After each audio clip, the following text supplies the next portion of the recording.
Bakristo bavandimwe, Kristo Yesu akuzwe. Mbifurije kugira umunsi mwiza. Nimunyemere dusangire amasomo atagatifu Kiliziya umubyeyi wacu yateguriye kuri uyu munsi. Isomo rya mbere, isomo ryo mu ibaruwa ya mbere mutagatifu Pawulo intumwa yandikiye Timote.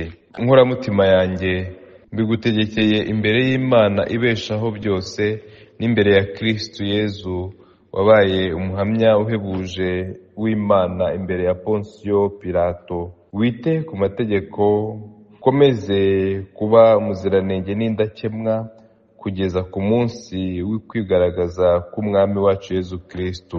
Kuko rero igihe cyagenwe nikigera, azagaragazwa n'Imana nyirihirwe na mugenga wa byose, umwe rukumbi, umwami w'abami n'umutegetsi w'abategetsi, yo yonyine yihariye ukudapfa, igahora ituye mu rumuri rudahangarwa. Ntihagire umuntu n'umwe waba yarayibonye cyangwa ngo ashobore kuzayibona bibaho. Niharirwe icyubahiro n'ububasha ubuziraherezo. Amen. Iryo ni ijambo ry'Imana.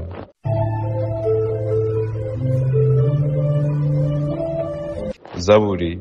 Nimusanganize Uhoraho impundu z'ibyishimo, nimusingize Uhoraho bantu b'isi yose, nimumugaragire mwishimye, nimumusanganize impundu z'ibyishimo. Nimwemere ko Uhoraho ari we Mana, niwe waturemye none turabe, turi umuryango we n'ubushyo yiragiriye. Nimutahe amarembo ye mumushimira, mwinjirane ibisingizo mu ngombe ze, mumusingize murate izina rye. Kuko Uhoraho ari umugwaneza, urukundo rwe rugahoraho iteka, ubudahemuka bwe bugahoraho uko ibihe bigenda bisimburana.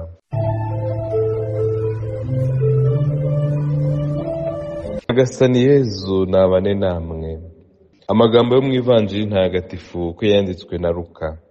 Muri icyo gihe abantu benshi bamaze guterana baturutse mu mijyi yose bamusanga, Yezu ababwiza uyu mugani ati, umubibyi yavuye iwe ajya kubiba imbuto ye. Igihe abiba imbuto, zimwe zigwa iruhande rw'inzira, barazikandagira, n'inyoni zo mu kirere zirazirya zose. Izindi zigwa mu mabuye, zimaze kumera ziruma kuko zabuze amazi. N'izindi zigwa mu mahwa, amahwa arakura arazipfukirana. Izindi zigwa mu butaka bwiza, ziramera zera imbuto karijana. Amaze kuvuga atyo, atera hejuru ati, ufite amatwi yo kumva niyumve. Abigishwa be bamubaza icyo uwo mugani ushaka kuvuga. Arabasubiza ati, mwebweho mwahawe kumenya amabanga y'ingoma y'Imana, naho abandi bakabwirwa mu migani kugira ngo barebe boye kubona, bumve boye gusobanukirwa. Dore rero icyo uwo mugani uvuga. Imbuto ibibwa ni ijambo ry'Imana.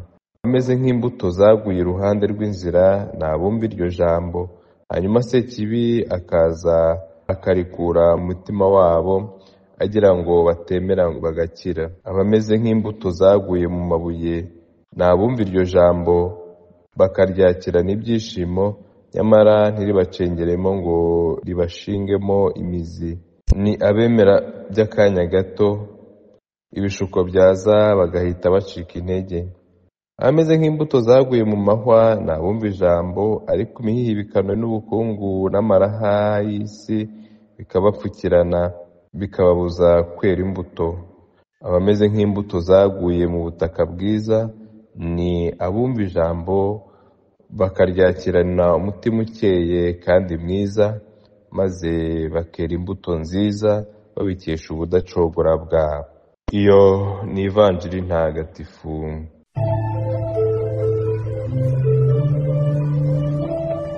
Bakristo bavandimwe, kwita ku mategeko y'Imana no kwihatira kuba abaziranenge n'indakemwa bizatuma twera imbuto nziza Imana n'abantu batwitezeho. Iyo twitaye ku mategeko y'Imana tukazirikana ijambo ryayo, tuma tubaho tunezerewe kandi tunyuzwe n'ibyo yaduhaye. bituma tumenya kandi tukamenyesha n'abandi ko Imana ariyo mutegetsi n'umugenga wa byose, ko ariyo nyir'icyubahiro, ikuzo n'ububasha, kandi tukaba abahamya bahamye bayo. Kumenya ko Imana ari umugwaneza kandi urukundo n'ubudahemuka byayo bigahoraho iteka, bidutera kuyisingiza no kurata izina ryayo twishimye, nk'uko twabyumvise muri Zaburi y'uyu munsi. Tubeho turi abantu basingiza Imana, tubeho turi abantu bashimira Imana, tubeho turi abantu barata izina ryayo kubera ibyiza idahwema kutugirira, kubera ubutungane n'ubudahemuka byayo. Mu Ivanjiri turabona ko Yezu azi neza ko ijambo rye ritazumvwa na bose kandi bose batazaryakira kimwe. Ijambo ry'Imana rigenewe kandi rishobora guhindura imitima y'abaryumva, ariko kugira ngo bishoboke bisaba ko iyo mitima yitegura kuryakirana ukwemera. Ijambo ry'Imana iyo rigeze mu mutima wemera, mu mutima usukuye, mu mutima ukeye, mu mutima uzirikana, ribasha kwera imbuto nyinshi. Yezu agereranya ijambo ry'Imana nk'imbuto ibibwa.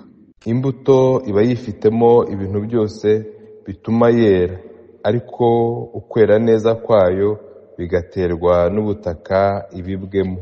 Kumve rero ijambo ry'Imana, turyakirane ibyishimo, riducengeremo, ridushingemo imizi, turyemere kandi turyemerere ridukize, ridutere umwete wo guhamya, ridutere umwete wo kumenya Imana no kwizera ububasha bwayo.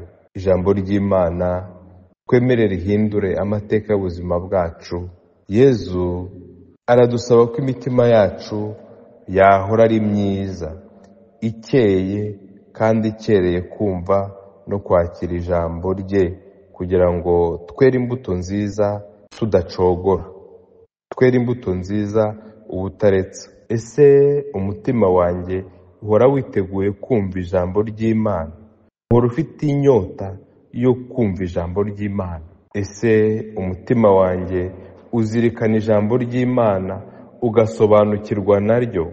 Ese iryo jambo rinshingamo imizi nanjye ngakomezwa naryo? Ijambo ry'Imana riradukomeza, ijambo ry'Imana riratumurikira, ijambo ry'Imana ridufasha kubona uruhande rwiza rw'ibitubayeho. Ijambo ry'Imana ridufasha kubona ukuboko kwayo mu byidukorera. Ese nihatira kurishyira mu bikorwa ngo ryere imbuto nyinshi nziza? Igihe cyose Imana ntitanga imbuto yeze, ahubwo itanga umurama, kugira ngo abawuhawe bagire uruhare mu gufumbira, mu kubagarira no mu kwicira, iyo mbuto, kugira ngo bagere ku musaruro biteze. Twese twahawe amahirwe yo kumva ijambo ry'Imana, yo kuzirikana ku ijambo ry'Imana. Nk'uko umubiri wacu ukenera ibyo kurya, n'imitima yacu na roho yacu ikenera ijambo ry'Imana kugira ngo tubashe kubaho rero tubeshejweho n'ijambo ry'Imana. Kubaho twemera ko twamurikirwa naryo bidutera ibyishimo, bigatuma tubanira abandi neza, bigatuma turushaho kugendera mu nzira nziza, kuko ijambo ry'Imana iyo rije mu mitima yacu riba rije kuduha ubutwari, riba rije kudutera imbaraga zo kubaho tubana neza n'abandi, zo kubaho tugira neza, zo kubaho turangwa n'urukundo. Ngizi imbuto zigomba kwera ku ijambo ry'Imana twumva. Ntabwo tugomba kurirekera aho turyumviye, abo tugomba no kuryemerera rikaducengera mu buzima bwacu, rigacengera mu buzima bwacu, rigacengera mu mitima yacu, maze natwe tugasa n'Imana mu byo dukora, tugasa n'Imana mu byo tuvuga. Duhore rero twakira neza ijambo ry'Imana, twirinde icyaduca intege icyo ari cyo cyose, icyaturangaza n'icyatubuza kwera imbuto nziza Imana itwitezeho. Tubeho turi abahamya b'uko Imana idukunda iyo yemeye kudutungisha ijambo ryayo, kudutungisha umubiri n'amaraso by'umwana wayo Yezu Kristo, kugira ngo tubeho twifite mu bumana. Nyagasani Yezu nabane namwe, ushobora byose kandi akaba na nyir'impuhwe, nabaha umugisha abarinda bakomeza biteho abaha amahoro, Imana Data na Mwana na Roho Mutagatifu. Amen.